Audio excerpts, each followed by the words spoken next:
तो बेटा last class में हमने किसके बारे में बात किया था, VRMS के बारे में डिस्कशन किया था। अब उससे आगे स्टार्ट करते हैं। Now let us start with the kinetic energy of an ideal gas. Kinetic energy of an ideal gas. अब वो जो आप आइडियल गैस ले रहे हो उसमें देखो क्या क्या मान लेते हैं हम, कि मान लो कि जो कैपिटल N है वो क्या चीज़ है आपका, total number of gas molecules, ऐसा मान लो। जो टोटल गैस मॉलिक्यूल्स हैं वो कैपिटल N मान लिया। स्मॉल m हम क्या मान लेते हैं, mass of single molecule of gas, single molecule of gas. और भाई मैं ऐसे भी तो सुनो, कैपिटल M जो है वो मैं मान लेता हूँ it is the total mass of the gas, total mass of the gas. तो एक सिंगल जो गैस मॉलिक्यूल है उसका मास स्मॉल m है, तो टोटल जो मास जो बेटा आप कैपिटल M लिख रहे हो, तो मुझे लगता है कि उसको ऐसे लिख दे तो भी कोई दिक्कत नहीं है। कैपिटल M इंटू यानी कि एक के मास को टोटल से मल्टीप्लाई कर दिया मैंने, वो ये आ गया। तो अगर मैं आपको ये कहूँ कि kinetic energy of single molecule of gas, बेटा इस जो ये वाला जो आपका चैप्टर है इसमें ना बस यहीं पे कंफ्यूजन होगी कि कहाँ पे सिंगल मॉलिक्यूल का खेल है और कहाँ पे कंप्लीट गैस का खेल है, तो इसका थोड़ा सा ध्यान रखना है आपने।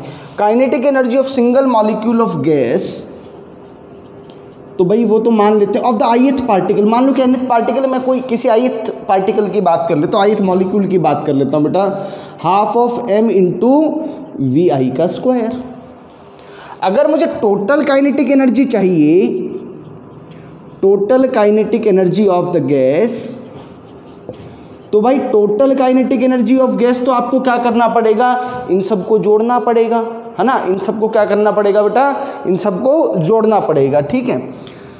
तो देखो आप कैसे करोगे भाई, ये तो एक अकेले पार्टिकल का था, ऐसे आपके पास कितने पार्टिकल्स हैं, n पार्टिकल्स हैं, और उन सभी की वेलोसिटीज़ को भी क्या करना पड़ेगा ना, समेशन करना पड़ेगा। तो बेटा ये आपके पास क्या आ जाएगा, समेशन ऑफ वी आई का स्क्वायर। क्या आ जाएगा ये आपका, समेशन ऑफ वी आई का स्क्वायर, ठीक है। सॉरी एक गड़बड़ी टोटल काइनेटिक एनर्जी आएगी वो तो आप ऐसे लिख दो ना बेटा, half of m summation of V I square, ये आएगा ना, half of summation of V I square. भाई मास तो सभी का सेम ही है ना बेटा, मास तो सभी का क्या है, सेम मास है, तो मास सबका सेम है, तो आप कैसे जोड़ोगे इसको भाई, half of m into V1 का स्क्वायर प्लस V2 का स्क्वायर प्लस V3, तो हाफ ऑफ m तो कॉमन ही आ जाएगा, तो V1 square plus V2 square, उसको summation of V I square लिख दिया। ये हमने इसको ऐसा लिख दिया है, क्लियर है बेटा ये। अच्छा अब एक बात और देखो कि जो VRMS हम लिखते थे, VRMS हम कैसे लिखते थे, याद करो, रूट लेते थे ना भाई पहले। अगर मैं VRMS को लिखना शुरू करूं तो VRMS को ऐसे लिखा जाएगा, समेशन ऑफ वी आई का स्क्वायर डिवाइडेड बाई n। यही तो करते थे पहले, स्क्वायर करते थे, फिर मीन लेते थे और फिर रूट लगाते थे, तो यही तो तरीका था VRMS को लिखने का। तो यहाँ से बेटा देखो एक चीज़ मैं ऐसे लिखूँ, मैं इस इक्वेशन का स्क्वायर कर देता हूँ, तो जब आप स्क्वायर कर दोगे तो you will get VRMS square is equal to summation of V I square by n। तो यहाँ से आपके पास किसकी वैल्यू आ गई भाई, आपके पास summation of V I square की वैल्यू आ गई n इंटू VRMS का स्क्वायर, ये आ गया। ये जो समेशन वी आई स्क्वायर की वैल्यू है इसको यहाँ सब्स्टिट्यूट करता हूँ, देखो बेटा यहीं पे कर लेता हूँ इस तरफ ही, देखो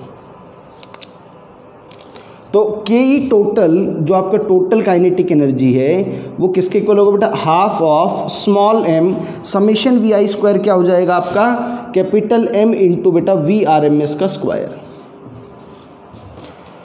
अब आप इस टर्म को अगर देखेंगे, small m into capital N, एक का मास को गुणा कर दिया टोटल नंबर ऑफ पार्टिकल से, तो टोटल ये आ जाएगा ना, देखो यहाँ से total mass of the gas. तो बेटा के ई टोटल जो है, K E total comes out to be half of capital M into VRMS का स्क्वायर। एक एक्सप्रेशन तो आपके पास ये आ गया काइनेटिक एनर्जी टोटल का, ये एक्सप्रेशन आ गया आपके पास। अब मेरे पास एक एक्सप्रेशन और भी है VRMS का, कि VRMS का हम एक और फॉर्मेट लिखते थे, वो याद है अगर आपको, लास्ट क्लास में हमने किया था 3PV/M, ये भी हमने डिराइव किया था लास्ट क्लास के अंदर। तो VRMS की ये जो वैल्यू है, इसको जरा यहाँ सब्स्टिट्यूट अगर मैं करता हूँ बेटा, तो kinetic energy total will be equal to half of M into 3PV/M। Capital M से कैपिटल M कैंसिल आउट हो गया भाई। तो आपका काइनेटिक एनर्जी जो टोटल आ रहा है, KE टोटल, देखो बेटा ये कितना बन गया अब आपका 3/2 P इंटू V, 3/2 PV ये आपका बन गया। और भाई PV इक्वल टू nRT होता ही आइडियल गैस के लिए, 3/2 nRT भी लिख सकते हैं। This is the total kinetic energy of an ideal gas. एक आइडियल गैस की क्या है, ये एक टोटल काइनेटिक एनर्जी आ गई बेटा।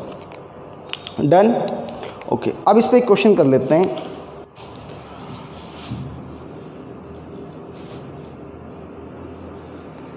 द काइनेटिक एनर्जी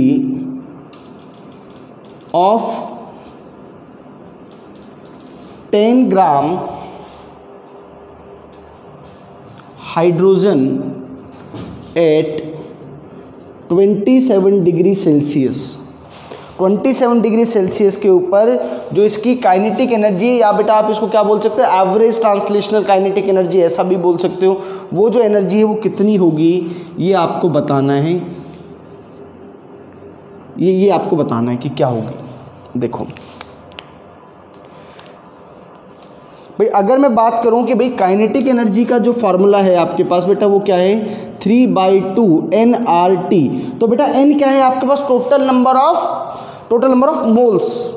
तो देखो 3/2 नंबर ऑफ मोल्स कैसे निकालोगे भाई, टोटल मास आपका 10 है, और एक सिंगल जो हाइड्रोजन मॉलिक्यूल होता है उसका मास बेटा कितना होता है, वो 2 होता है, 10/2। अब R की वैल्यू आप पुट कर दो, R की वैल्यू कितनी होगी बेटा 8.314, और टेम्परेचर आपको कितना दे रखा है 27 डिग्री सेल्सियस है, लेकिन आपको एब्सोल्यूट टेम्परेचर पुट करना है। एब्सोल्यूट टेम्परेचर बेटा ये कितना हो जाएगा 27 + 2 ये 300 हो जाएगा। तो इसको जब आप सॉल्व करोगे तो आपका वैल्यू आएगा 18675 जूल। तो this is how we calculated the total kinetic energy. Note करो बेटा एक बार।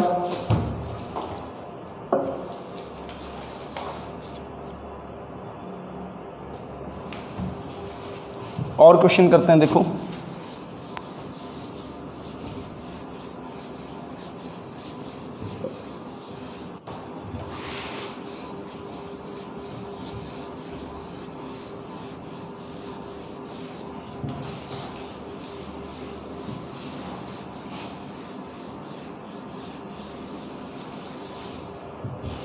देखो भी क्वेश्चन है average translational kinetic energy per molecule of an ideal monoatomic gas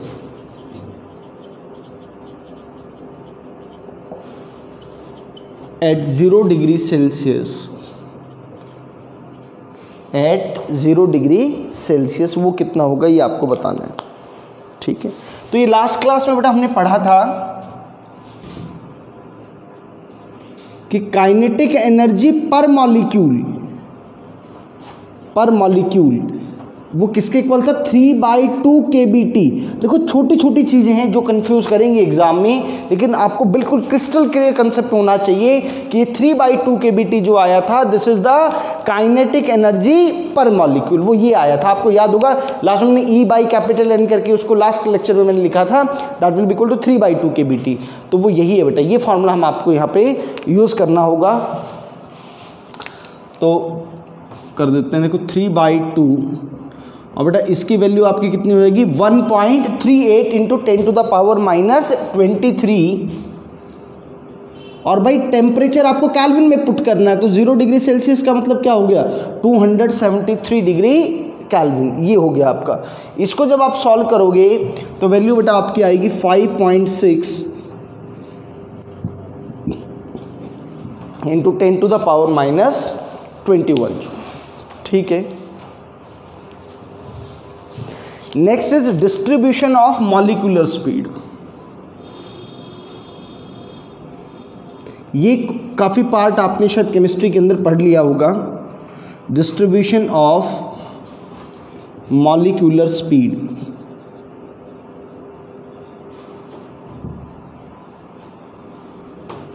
distribution of molecular speed. देखो भाई, आप बेटा VRMS को कैसे लिखते हो? VRMS is equal to, VRMS को आपने लिखा था √3RT/m0, √3RT/m0। ये आपने क्या लिखा? VRMS लिखा। अब भाई जब आपने VRMS √3RT/m0 लिख दिया, इसका मतलब ये थोड़ी ना है कि सारे के सारे जो भी आपके गैस पार्टिकल्स हैं, जो गैस मॉलिक्यूल्स हैं, वो इस स्पीड से घूम रहे हैं ना। इसका मतलब ये नहीं है ना, इसका मतलब यह नहीं है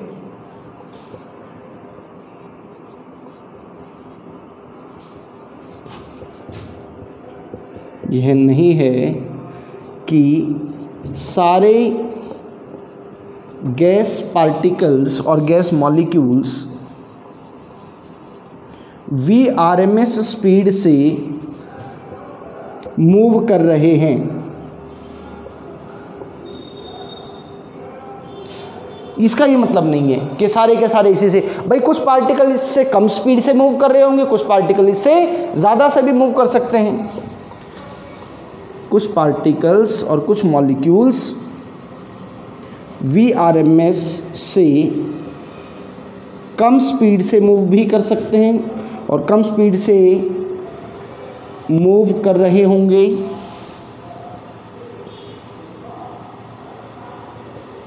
और कुछ पार्टिकल्स और कुछ मॉलिक्यूल्स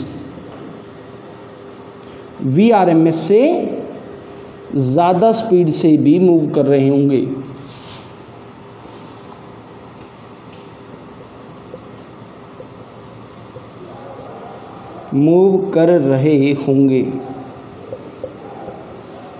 एक्चुअल में क्या हुआ कि जो मैक्सवेल साहब है, उन्होंने क्या किया, स्टैटिस्टिक्स और प्रोबेबिलिटी का इस्तेमाल करते हुए एक इक्वेशन उन्होंने डिराइव की, जो मैं नहीं बता रहा हूँ, हमारे सिलेबस में भी नहीं है, उसका कोई यूज़ नहीं है।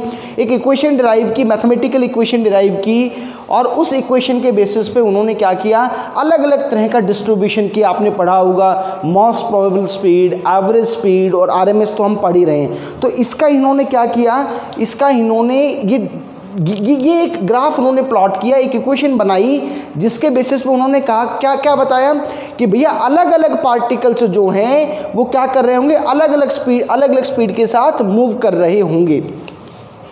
तो उन्होंने एक ग्राफ बनाया बेटा, क्या, मैक्सवेल साहब ने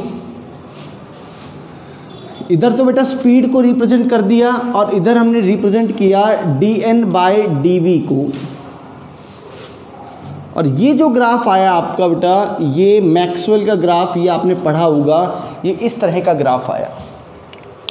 इसका मतलब आप देखो कि भैया यहाँ पे जब मैं बात कर रहा हूँ, जब स्पीड 0 है, तो यानी कि उस टाइम पे भी पार्टिकल्स 0 हैं, यानी कि सारे, ये देखो इस तरफ मैं स्पीड को प्लॉट कर रहा हूँ, ध्यान से देखना, और इस तरफ नंबर ऑफ पार्टिकल्स को प्लॉट कर रहा हूँ। तो यानी कि सारे, ये देखो कि अब जरा सोचो कि कोई ये कहे कि सर यहाँ पे देखो ये तो पीक आ रहा है। अगर मैं बात करूँ इस पॉइंट के ऊपर, तो यानी कि यह वो स्पीड है, यह वो गति है जिस पर सबसे ज़्यादा नंबर ऑफ पार्टिकल्स और या number of molecules of the gas exist करते हैं। इसको बेटा मोस्ट प्रोबेबल स्पीड कहा जाता है। अभी बात करेंगे इसकी, इसको क्या कहा जाता है, मोस्ट प्रोबेबल स्पीड। यानी कि मोस्ट प्रोबेबल स्पीड का मतलब ये हो गया कि वह स्पीड उस गैस पार्टिकल्स की जिसके मिलने की सबसे ज़्यादा संभावना है, क्योंकि वहाँ पर सबसे ज़्यादा पार्टिकल्स एग्जिस्ट करते हैं। लेकिन आप देखिएगा कि अगर कोई ये कहे कि सर यहाँ पे मुझे कोई पार्टिकल मिलेंगे, अरे भाई बिल्कुल मिलेंगे, ये देखिएगा इतने नंबर ऑफ पार्टिकल्स मिलेंगे। अब देखो आप इससे मोस्ट प्रोबेबल से इस तरफ जाते जा रहे हैं, इसका मतलब मोस्ट प्रोबेबल जो स्पीड है, मान लेते हैं कि let the most probable speed भी 10 मीटर पर सेकेंड, तो 10 मीटर पर सेकेंड का मतलब क्या हो गया कि आपने जो भी सैंपल स्पेस लिया है, गैस का जो भी सैंपल लिया है, उसमें सबसे ज़्यादा पार्टिकल्स जिस स्पीड से मूव करेंगे वह 10 मीटर पर सेकेंड होगी। अब 10 मीटर पर सेकंड से कम स्पीड वाले पार्टिकल्स देखोगे तो वो भी घटेंगे, और 10 मीटर पर सेकंड से ज़्यादा वाले पार्टिकल्स देखोगे तो वो भी घटते चले जाएंगे। ये मतलब है इसका मोस्ट प्रोबेबल स्पीड का। ठीक है, तो बेटा क्या लिखें, जरा एक एक चीज़ बताता रहता हूँ, नोट करो। देखो पहला पॉइंट, द स्पीड एट विच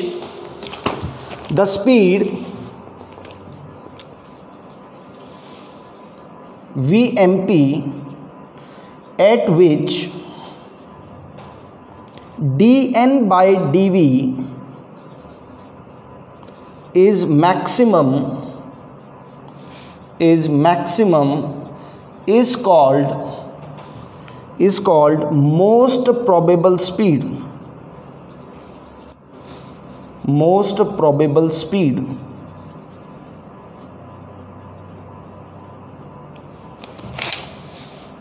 यानी कि इसका मतलब ये ज़्यादातर पार्टिकल्स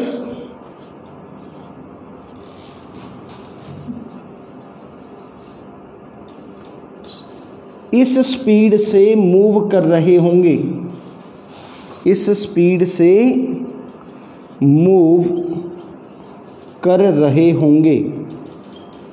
इसका ये मतलब है बेटा, मोस्ट प्रोबेबल स्पीड का मतलब ये है। और बेटा इट इज़ गिवन बाय, जो मोस्ट प्रोबेबल स्पीड है इसकी भी डेरिवेशन हमें करने की आवश्यकता नहीं है, 2 kBT/m, या तो आप इसको ऐसे लिख सकते हो या इसको बेटा आप ऐसे भी लिख सकते हो, √2 RT/m0।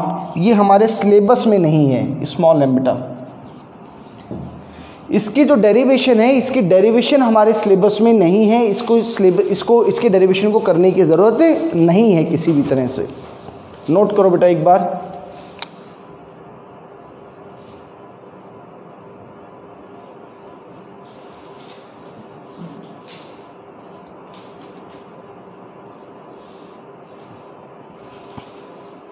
चलो बेटा आगे देखिए,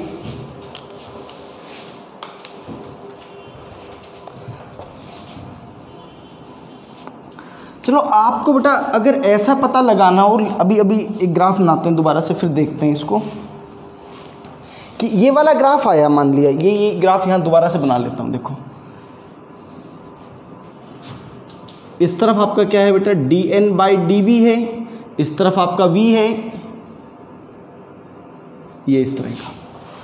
मान लो कोई ये कहना चाहता है कि सर एक बात देखो कि यहाँ पे मान लो, कहीं पे मान लो कि यहाँ पे स्पीड V है और इस पॉइंट के ऊपर जो स्पीड है बेटा आपकी वो V+dV है, तो V से V/dV का जो इंटरवल है, इस स्पीड के बीच में कितने नंबर ऑफ पार्टिकल्स एग्जिस्ट करते हैं, ये आपको कैसे पता लगेगा? That will be given by the area of that strip. ये जो एरिया आएगा बेटा, ये तो मैं क्या लिख सकता हूं, area of the strip gives the total number of gas particles moving between V and V+dV speed. ये दूसरी बात थी बेटा आपकी, पहली बात तो हमने बता दी आपको, दूसरी बात आपकी ये है। क्लियर है?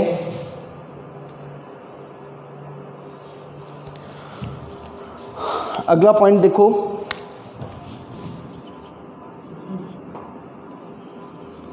मैं मान लो अलग अलग टेम्परेचर के ऊपर अगर बात करूं, या ग्राफ प्लॉट करें बेटा, ये dN/dV और ये आपका V।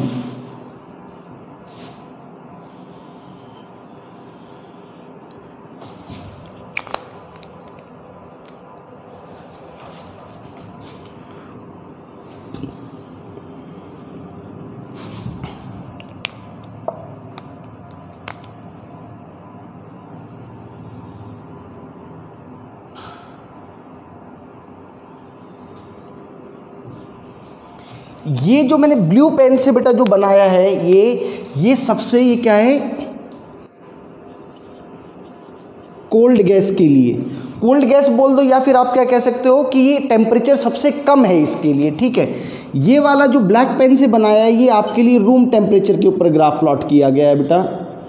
और ये जो रेड पेन से जो बनाया है ये वाला, इसको यहाँ रिप्रेजेंट करना, this is your hot gas जिसका टेम्परेचर सबसे ज़्यादा है, ठीक है, हॉट गैस। तो कोल्ड गैस के यानी कि टेम्परेचर की मैं बात करूँ, देखो ये जितना ज़्यादा, आपने ये तो बात हमने की थी कि जैसे जैसे टेम्परेचर बढ़ाओगे तो भैया क्या होता जाएगा, VRMS बढ़ता जाएगा, माने कि जो मोस्ट प्रोबेबल स्पीड है वो भी बढ़ती हुई चली जाएगी। यानी कि यार जिसके पास टेम्परेचर ही कम है उसके जो भी पार्टिकल्स हैं वो कम स्पीड से मूव कर रहे होंगे, टेम्परेचर बढ़ाऊंगा तो ज़्यादा से, और अगर मैं और ज़्यादा टेम्परेचर बढ़ाऊंगा तो और ज़्यादा। तो आप देखो कि मोस्ट प्रोबेबल स्पीड इसके सबसे ज़्यादा आ रही है, जिसका सबसे ज़्यादा टेम्परेचर होगा उसका जो कर्व आएगा, उसका जो ग्राफ आएगा वो सबसे ज़्यादा फ्लैट ग्राफ आएगा, ये बात ध्यान रखना है। सबसे कम पीक आएगा उसका, ऑब्वियस है। और अगर मैं बात करूं कोल्ड गैस के केस में, सबसे कम टेम्परेचर के केस में, तो V वैल्यू जो रहेगी यहाँ पे वो सबसे कम इस केस में रहेगी और पीक सबसे ज़्यादा इसी का आएगा।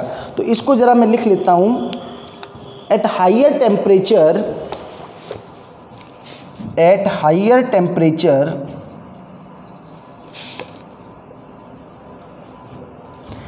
molecules have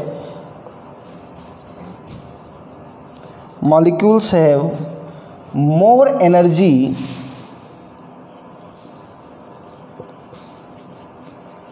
curve is broader and flatter.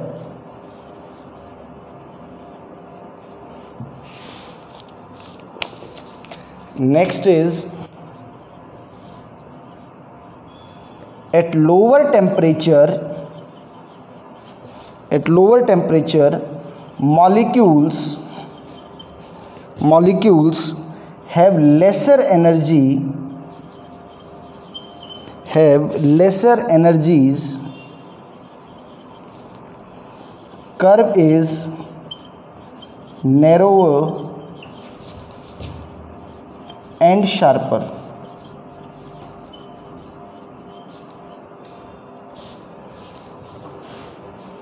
ठीक है बेटा।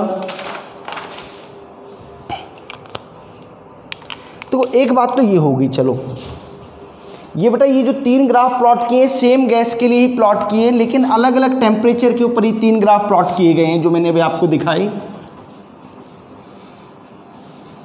देखो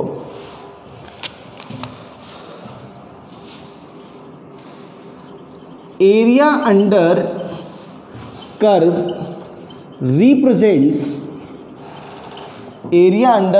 represents the total number of gas molecules,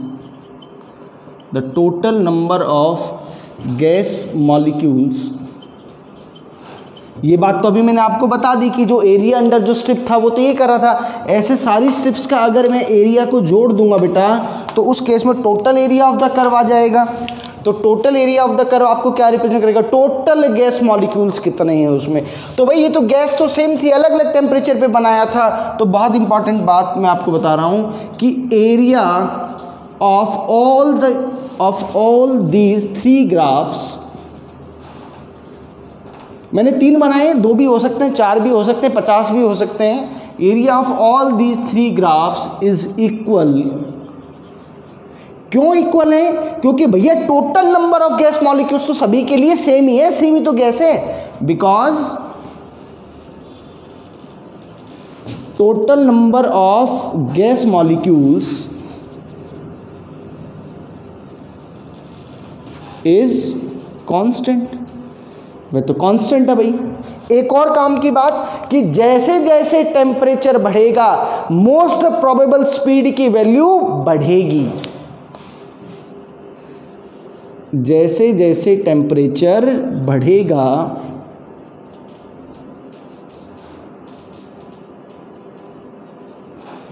most probable speed VMP की वैल्यू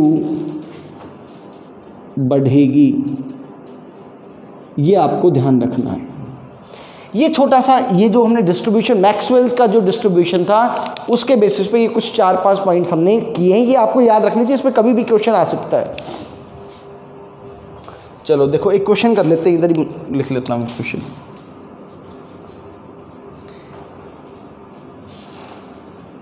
v और बेटा आपको dn/dv के बीच में दो ग्राफ आपको दे रखे हैं लेटस से। ये ऊपर वाला T1 टेम्परेचर पे है, नीचे वाला T2 टेम्परेचर के ऊपर है, ठीक है। ऑप्शन आपको दे रखे हैं, आपको बताना है कौन सा ऑप्शन सही है। सेम ही गैस के लिए बेटा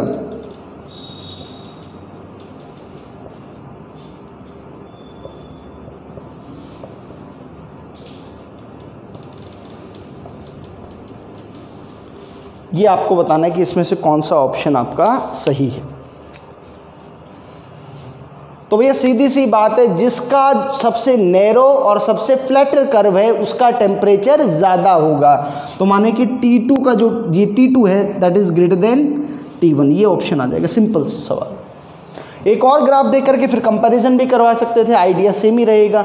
आपको बस ये देखना भाई, सीधी सी बात है, जिस ग्राफ की हाइट सबसे कम उसका टेम्परेचर सबसे ज़्यादा। लिख सकते हो आप ये बात कि जिस ग्राफ की हाइट सबसे कम उसका टेम्परेचर सबसे ज़्यादा रहने वाला है, ठीक है। नोट करो बेटा एक बार जल्दी से, ये सारा फटाफट से नोट कर लो।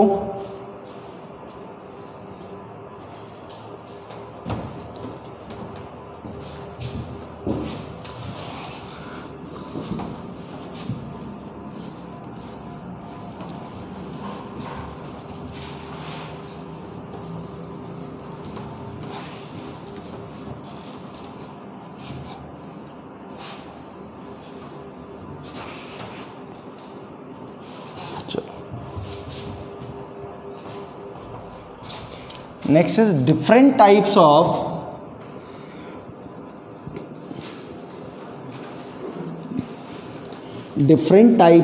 speeds of a gas molecule। कोई गैस मॉलिक्यूल है बेटा, उसकी अलग अलग डिफरेंट टाइप्स की जो स्पीड है वो कौन कौन सी। एक स्पीड आप ऑलरेडी पढ़ चुके हो बेटा, वो स्पीड आपने कौन सी पढ़ी है, आपने पढ़ी है VRMS, या उसको आपने क्या पढ़ा है RMS स्पीड। बहुत डिटेल में हम इसको पढ़ चुके हैं ऑलरेडी। तो अब इसके लिए सिर्फ इसका क्या लिख देते हैं बेटा, फॉर्मूला हम लिख देते हैं। देखो हमने कैसे लिखा बेटा, या तो इसको ऐसे लिखा जाए V = √of V1² + V2² and so on up to VN² divided by N। Capital N से लिख देता हूँ। चलो एक तरीका तो ये है VRMS को लिखने का, ठीक है। एक फॉर्मूला और आपने बेटा क्या पढ़ा था, √of 3RT/m0। ये m0 बेटा क्या है, मॉलिक्यूलर मास है, उसका टोटल मास नहीं है। m0 is the molecular mass. और एक फॉर्मूला और आपने बेटा बोल्ट्जमैन कांस्टेंट की टर्म्स में पढ़ा था, 3 kBT/m। स्मॉल m क्या होगा बेटा, सिंगल जो है उसका मास, ठीक है, सिंगल गैस पार्टिकल का मास। आप ऐसे लिख सकते हो, m0 is mass of 1 mole of gas, mass of 1 mole of gas. और जो स्मॉल m है बेटा, स्मॉल m क्या होगा, मास ऑफ 1 मॉलिक्यूल।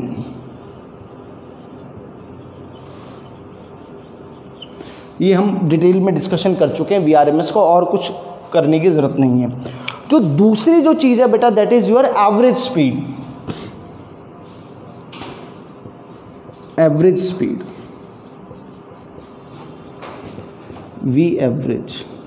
तो एवरेज स्पीड बोल दो, मीन स्पीड बोल दो, आप जानते हो इसको कैसे लिखा जाता है बहुत अच्छे से। V एवरेज = बेटा कैसे, V1 + V2 + V3 and so on up to VN divided by, बेटा आपको क्या करना है, N से डिवाइड कर दो। कैपिटल N लिख लेते हैं, ज़्यादा ठीक रहेगा, वरना कन्फ्यूजन हो जाएगी कि नंबर ऑफ मोल्स तो नहीं है कहीं, ठीक है। तो जो मैक्सवेल साहब ने जो इक्वेशन दी थी, है ना। वो इक्वेशन तो मैंने आपको बताई नहीं है कि क्या थी, बट जो मैक्सवेल साहब ने जो इक्वेशन ड्राइव की थी with the help of statistics and probability, उस इक्वेशन की मदद से क्या आया, इसका जो वी एवरेज है, जो एवरेज स्पीड है, इसका एक और फार्मूला आ गया। उस फार्मूले की भी हमें कोई डेरिवेशन नहीं करनी है, वो हमें सिर्फ याद रखना है। वो है बेटा v average is equal to under root of 8RT/πm, under root of 8RT/πm, ये याद रखना है बेटा ये फॉर्मूला आपको। या फिर बेटा इसको लिख सकते हैं under root of 8kBT/m। Small m और कैपिटल m मैं आपको बता चुका हूँ ऑलरेडी क्या चीज़ें, ठीक है। ये है बेटा आपका, ये बेटा इसको जब सॉल्व करते हो तो ये अप्रॉक्सीमेटली 0.92 टाइम्स VRMS भी आ जाता है। इसको जब सॉल्व करोगे तो it comes out to be 0.92 VRMS, माने कि जो एवरेज जो स्पीड है वो VRMS से क्या रहेगी, वह कम रहेगी। वो क्या रहेगी बेटा, कम रहेगी। अब क्वेश्चन करते हैं जरा, इस पर जरा कुछ क्वेश्चन कर लेते हैं। देखो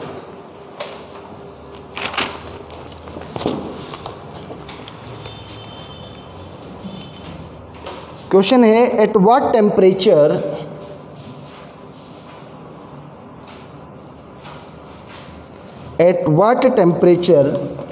will the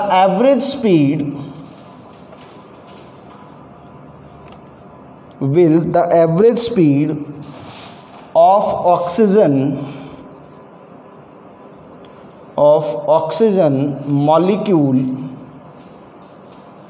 be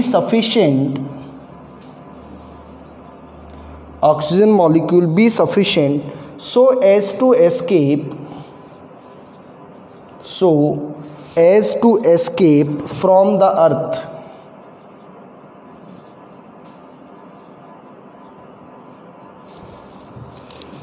Escape velocity, ये कुछ डेटा हमें गिवन है क्वेश्चन में। Escape velocity from earth is 11 kilometre पर second, mass of one molecule of gas or oxygen is equal to 5.34 into 10⁻⁻26 kilogram. और बेटा बोल्ट्जमैन कांस्टेंट की वैल्यू 1.38 इंटू 10⁻⁻23 जूल पर मॉलिक्यूल केल्विन। ये क्वेश्चन है बेटा, आपको ये क्वेश्चन सॉल्व करना है। देखो जरा करते हैं।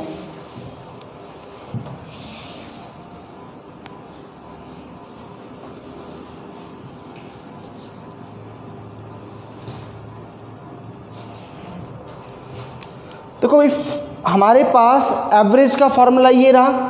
देखो यहाँ पे ये वाला फॉर्मूला मैं यूज़ कर रहा हूँ बेटा कि वी एवरेज जो है that is equal to under root of 8kBT/m। ये फॉर्मूला हमने लिख दिया, ठीक है। अब हमें ये जो स्पीड है वो किसके बराबर चाहिए बेटा, वो 11 किलोमीटर पर सेकेंड के बराबर चाहिए। चलो तो किस टेम्परेचर पे, तो जरा एक बात बताओ, यहाँ से एक बात लिख सकता हूँ कि T is equal to V average का square into m upon 8kB। KB means Boltzmann constant, ये आ गया।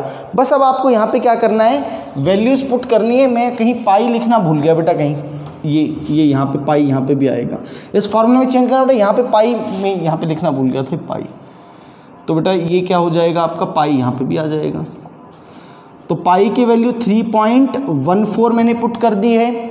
आपको क्या चाहिए, आपको जो एवरेज जो स्पीड चाहिए बेटा वो कितनी चाहिए होगी आपको। अच्छा पहले m की वैल्यू पुट कर देते हैं, दे रखी है क्वेश्चन में 5.34 इंटू 10⁻⁻26। आपको एक्चुअल में ये स्पीड चाहिए बेटा, ये दे रखी ना 11 किलोमीटर पर सेकेंड चाहिए। तो किलोमीटर में है उसको मीटर में लिखना पड़ेगा। तो 11 इंटू 10⁻³ और इसका square divided by 8 into Boltzmann constant की वैल्यू बेटा 1.38 इंटू 10⁻⁻23। ये टेम्परेचर आपका आएगा। इसको जब आप सॉल्व करोगे it comes out to be 1.84 into 10⁵ Kelvin. बढ़िया सा क्वेश्चन, स्टैंडर्ड क्वेश्चन है बेटा ये।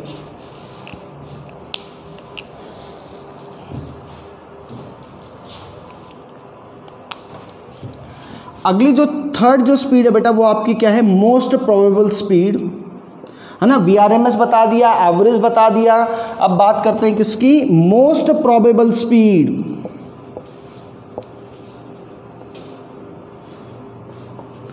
मोस्ट प्रोबेबल स्पीड, तो भैया ये ऑलरेडी मैं बता चुका हूं कि मोस्ट प्रोबेबल स्पीड का मतलब क्या हो गया कि भैया किसी भी गिवन टेम्परेचर के ऊपर है ना, वह स्पीड जिस पर सबसे ज़्यादा number of gas particles move कर रहे होंगे जिस स्पीड से, that is called the most probable speed.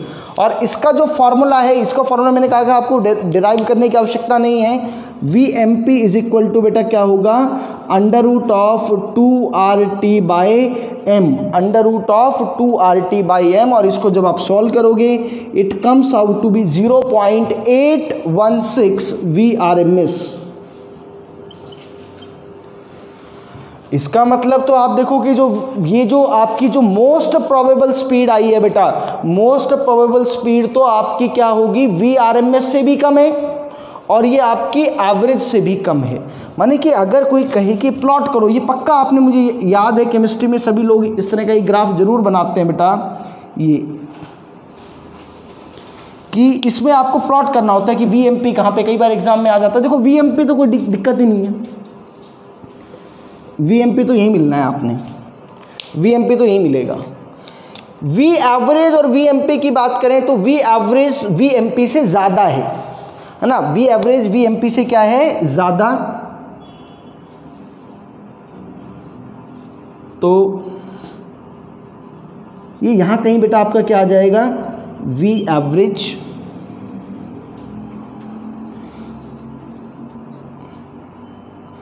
और VMP कर दिया, V एवरेज हमने प्लॉट कर दिया, ठीक है।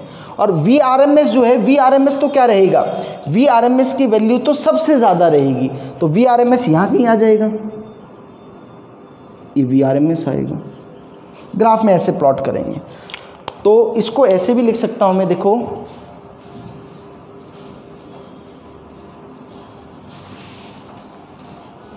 कि VRMS सबसे ज़्यादा, ग्राफ से भी दिख रहा है VRMS सबसे ज़्यादा, फिर V एवरेज और फिर बेटा आपका क्या आएगा, मोस्ट प्रोबेबल स्पीड। भाई ज़्यादा गैस पार्टिकल होने का मतलब ये थोड़ी ना है कि उसकी स्पीड सबसे ज़्यादा होगी, नंबर ऑफ पार्टिकल ज़्यादा है, स्पीड ज़्यादा नहीं है, ठीक है। एक आप पे एक इस पे एक बढ़िया सा क्वेश्चन करते हैं, देखो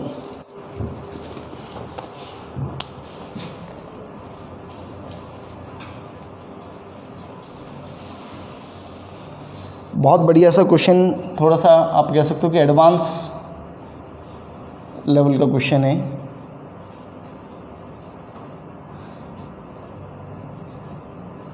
dN/dV और V के बीच का ग्राफ है भैया आपके पास, ठीक है। Consider a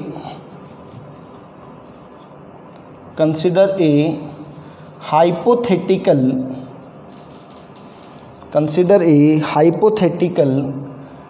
dN/dV versus V graph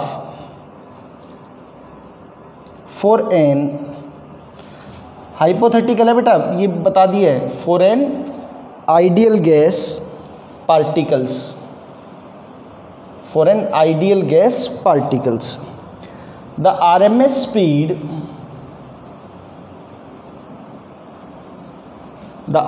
speed of given distribution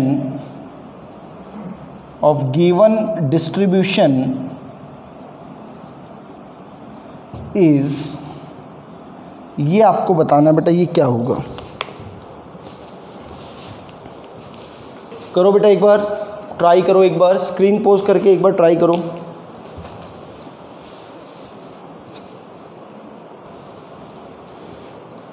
देखो बेटा अच्छा सा क्वेश्चन है,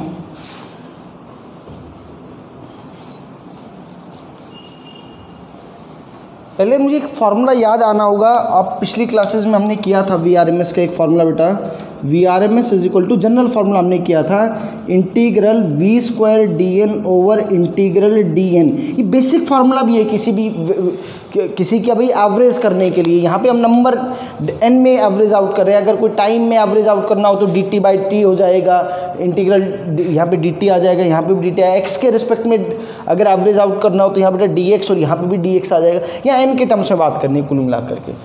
कहोगे सर यहाँ तो ऐसी कोई चीज़ दे ही नहीं रखी है, इंटीग्रेट कैसे इसको सॉल्व करें? तो देखो भाई ये जो ग्राफ दे रखा है इसका कुछ ना कुछ खेल है। ये हमेशा काइनेमेटिक्स में भी जब मैंने आपको पढ़ाया था एक बात बताई होगी कि जब भी आपको कोई नॉन स्टैंडर्ड ग्राफ गिवन है, माने कि वहाँ से कोई आपका कोई फिजिकल सिग्निफिकेंस नहीं निकल के आ रहा है, तो सबसे बढ़िया तरीका क्या है, वो जो भी पर्टिकुलर ग्राफ आपको दे रखा है उस ग्राफ की मैथमेटिकल इक्वेशन लिख लो। तो इसकी ये तो स्ट्रेट लाइन ग्राफ है ना। इसका स्लोप की अगर आप बात करोगे बेटा, स्लोप तो इसका नेगेटिव है, और वही स्लोप कितना है ये बात भी देख लो। स्लोप इसका आ जाएगा कितना, -1 स्लोप आ गया इसका, है ना। परपेंडिकुलर अपॉन बेस 2/2 -1 स्लोप आ गया। तो इसकी इक्वेशन लिखते हैं। इक्वेशन कैसे लिखी जाए, y = mx + c वाले फॉर्मेट से। तो y का काम तो यहाँ पे कौन कर रहा है, dn/dv। भाई यहाँ पे ये dn/y के अलोंग आपने किसको प्लॉट किया है, dn/dv को, इज इक्वल टू इसका स्लोप कितना है -1, और x के जगह यहाँ पे कौन है बेटा, आपके पास v है, प्लस c क्या होगा यहाँ पे, ये वाला इंटरसेप्ट, क्या होगा, ये वाला इंटरसेप्ट जो कि 2 है। तो बेटा यहाँ से आप क्या लिख पाए, dn/dv is equal to 2 - v। ये बात आ गई आपके पास, ठीक है। तो अब ये जो आपकी वैल्यू आ गई है dn/dv आपका किसके इक्वल आ गया, ये 4 - v के इक्वल आ गया है, ठीक है। अब जरा यहाँ पे देख लो, अब सॉल्व करते हैं। VRMS is equal to √of v²। तो भाई v² को तो एज इट इज लिख दिया v²। dn की जगह क्या लिखा जाएगा, इस वाली इक्वेशन देखो 2 - v × dv, है ना बेटा। इस वाली इक्वेशन से आप क्या लिख सकते हो, dn is equal to 2 - v dv। घबराने की जरूरत नहीं, थोड़ा सा बढ़िया क्वेश्चन है, हो सकता है कि पूरा ना पूछे, कुछ छोटा मोटा पार्ट पूछ ले इस सवाल में। तो ये क्वेश्चन आ गया dn का। तो भाई v² तो मैंने एज इट इज रखा, इसको क्या लिख दिया 2 - v dv over integral dn की वैल्यू फिर से 2 - v × dv, ठीक है, 2 - v dv। आप इंटीग्रेट जो कर रहे हो, अब बहुत ध्यान से सुनना, हो सकता है यही सवाल पूछ ले कि इसके लिमिट्स बता दो। सवाल पूछने वाला सिर्फ इसके लिमिट भी पूछ सकता है आपसे कि लिमिट क्या होंगी। तो लिमिट तो बहुत सिंपल सा क्वेश्चन हो गया। ज़रा सोचो कि लिमिट्स v की रखी जाएंगी, लिमिट v की कहाँ से कहाँ है बेटा, वह 0 से 2 है। तो लिमिट 0 से 2 v की लिमिट्स हैं, ध्यान रखना किसकी लिमिट्स है, v की। बस उसको सॉल्व करना है, जरा सॉल्व कर लेते हैं। देखो भाई इंटीग्रल 0 से 2, इसको बेटा ऐसे कर लो 2। अच्छा एक बात बताओ, ऐसा कर दें 2 - v dv से 2 - v dv काट देते हैं। ऐसा करना पाप है, ऐसा मत कर देना कभी बेटा, है ना। ऐसा नहीं करना, ये तो तुम बिल्कुल वैसी बात करोगे सर हम ऐसा कर दें sin x/x, x से x कट गया, तो this is not sine, this is sin, ये पाप है ये, ठीक है, ये मत करना। और ऐसे भी मत काट देना कभी दोबारा। तो देखो भाई 2v² - v³ dv, 0 से 2 आपके लिमिट्स हैं। और बेटा ये तो डायरेक्ट इंटीग्रेट हो ही गया, ये तो क्या हो गया 2v - v²/2 और लिमिट्स 0 से 2। अच्छा इसको सॉल्व करने में ये क्या आएगा, इसकी 2v³ - v की पावर 4/4। होपफुली सबको ये इंटीग्रेशन अच्छे से आता है, ये मैं एज्यूम करके चल रहा हूँ।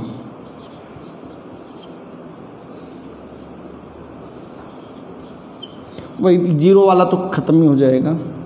तो भाई ये यहाँ पे आएगा 2/3 × 2 का क्यूब दैट इज़ 8 - 2 की पावर 4, तो 16/4। और भाई नीचे क्या आ गया 4 - 2 इज़ 2। ये आपको बेटा आएगा, ये 4 हो गया, 16/3 - 4 डिवाइडेड बाई 2, तो 1/2 ऐसे लिख लो इसको। तो 1/2 16 माइनस 12/3, तो भैया आ गया आपका 4/6 और 2/3 मीटर पर सेकेंड। ये VRMS की वैल्यू आई बेटा, VRMS is equal to 2/3 metre per second, ये आया आपका। तो ये हमने जो वेरियस, जो अलग अलग जो स्पीड्स थी, जो अलग अलग जो डिस्ट्रीब्यूशन था, RMS, मोस्ट प्रोबेबल और जो एवरेज स्पीड था, उन पे जो भी क्वेश्चंस बनते थे वो हमने कर लिए। मैक्सवेल का डिस्ट्रीब्यूशन हमने देख लिया। अब इस पे बेसिकली अब एक बाउंड्री लाइन एक टॉपिक आ गया है, विच इज़, उसको हम क्या बोलेंगे बेटा, degree of freedom. Degree of freedom actual में यहाँ से कुछ कुछ स्टार्टिंग हो जाएगी किसकी, थर्मोडायनेमिक्स की, है ना, वहाँ पे बहुत यूज़ होगा इसका। So kinetic theory of gases में एक छोटा सा हमारा एक टॉपिक बचता है, छोटा सा है, छोटा अपने आप में, but we have to deal with lot of questions in degree of freedom. तो डिग्री ऑफ फ्रीडम पे हम नेक्स्ट क्लास में क्या करेंगे, इस टॉपिक को कवर करेंगे और KTG को ख़त्म भी करेंगे। ठीक है बेटा, जो अभी जो करवाया है ये सब आप अच्छे से कर लो। Thank you.